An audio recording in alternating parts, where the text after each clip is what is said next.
Matagal kong hinintay itong araw na to.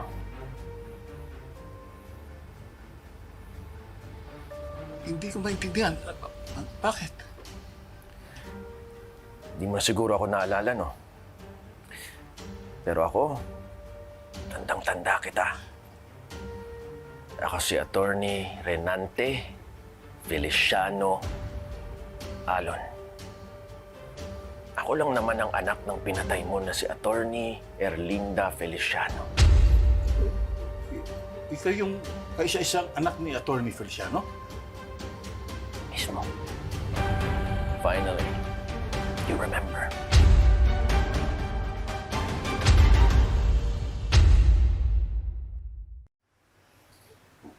Renren? Ikaw si Renren?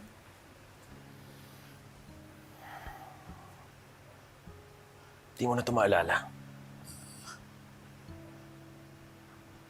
Ikaw ang dahilan kung bakit ganito ang pa ako ngayon. Pinilay mo ako. Ngayon, naalala mo na?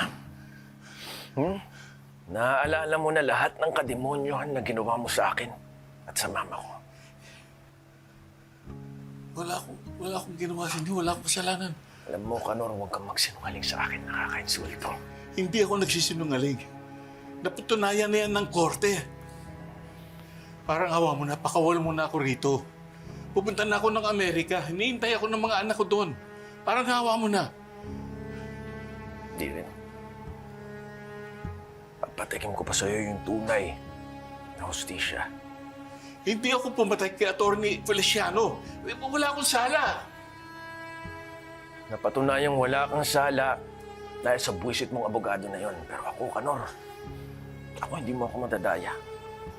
Dahil alam ko ang totoo. Ngayon, maniningil ako.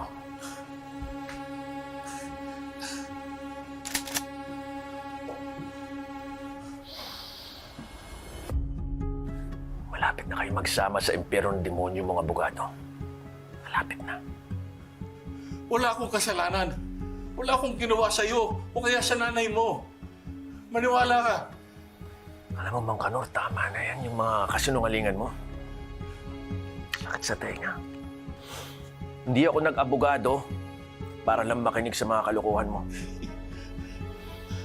Alam ko, ikaw ang pumatay kay Mama. At sana nabubulok ka na sa kulungan ngayon kung hindi ka lang tinulungan ng epal na abogado mong yan.